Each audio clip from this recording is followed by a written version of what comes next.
The Watcher in the Woods Part 2. It's been a year since that terrifying summer, and I've tried to move on with my life. Despite my efforts, the memories of those nights in the cabin continue to plague me. The whispers, the footprints, and the eerie figure, it's all etched into my mind, an inescapable nightmare. Therapy helped to some extent, but I still couldn't shake the feeling that I left something unfinished in those woods. Then, last week, I received a letter. It was postmarked from a small town near the cabin. The handwriting was elegant but unfamiliar. Inside, a single sentence sent shivers down my spine. "You have been chosen to return."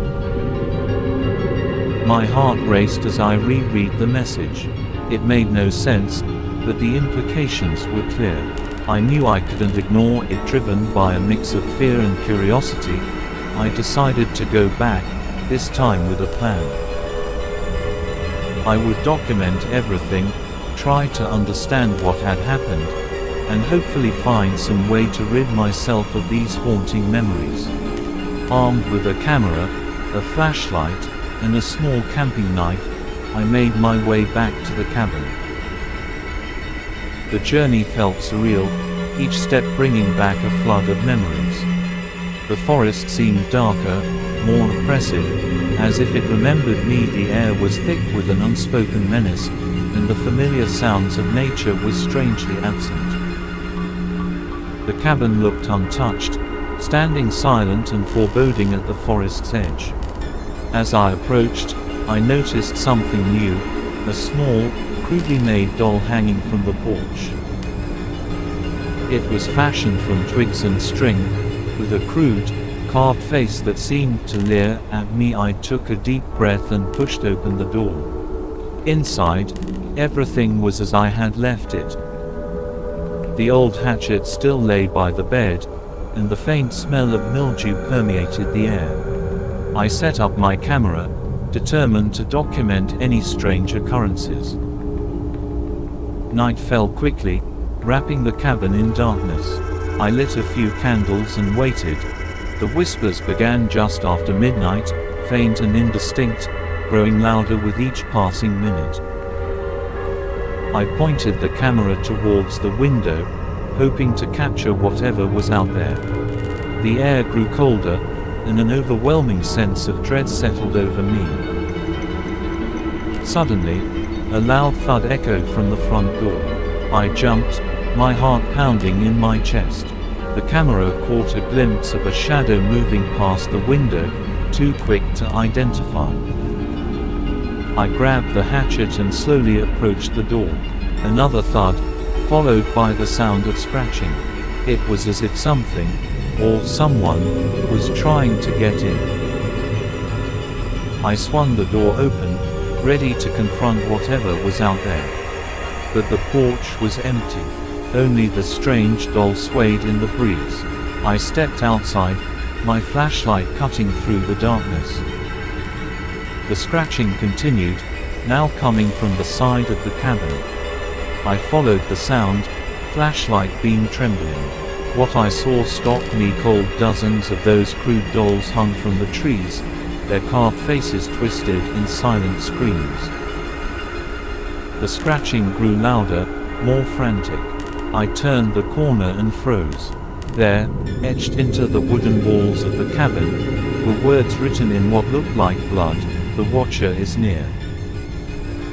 A cold wind blew through the trees, carrying with it the scent of decay.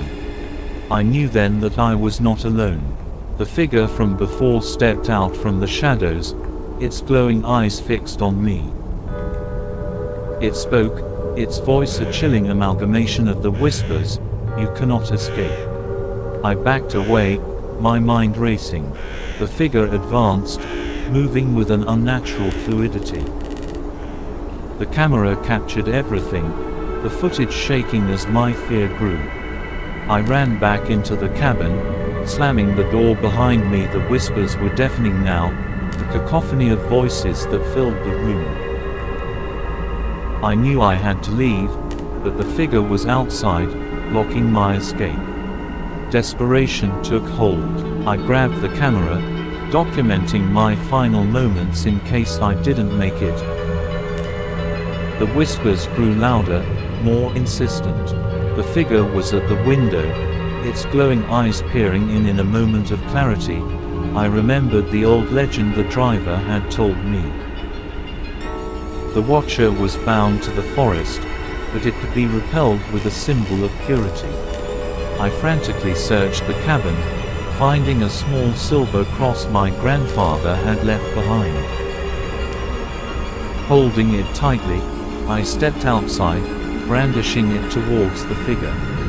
The watcher recoiled, its eyes narrowing in anger.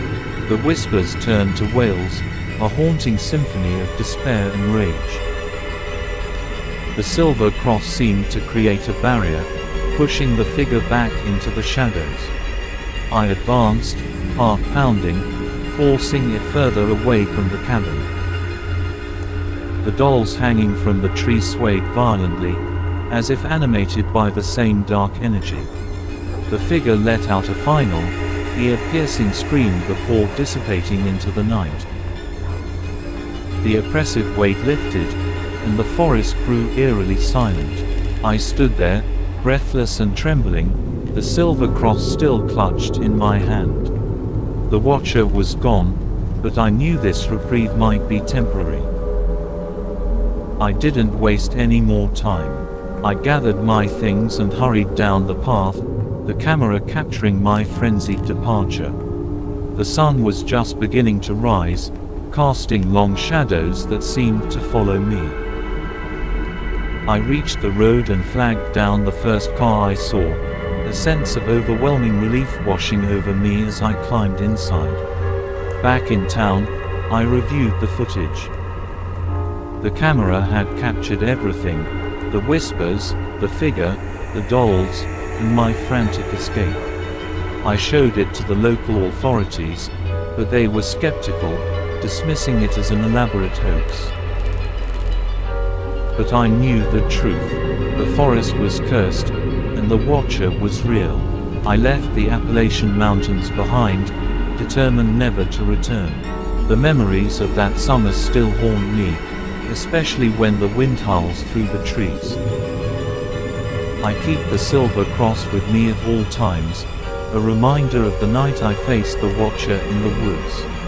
But sometimes, in the dead of night, I hear whispers outside my window.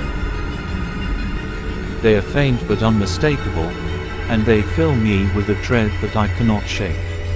The watcher may be bound to the forest, but its influence lingers, a shadow that stretches far beyond the trees. I know now that some nightmares never truly end.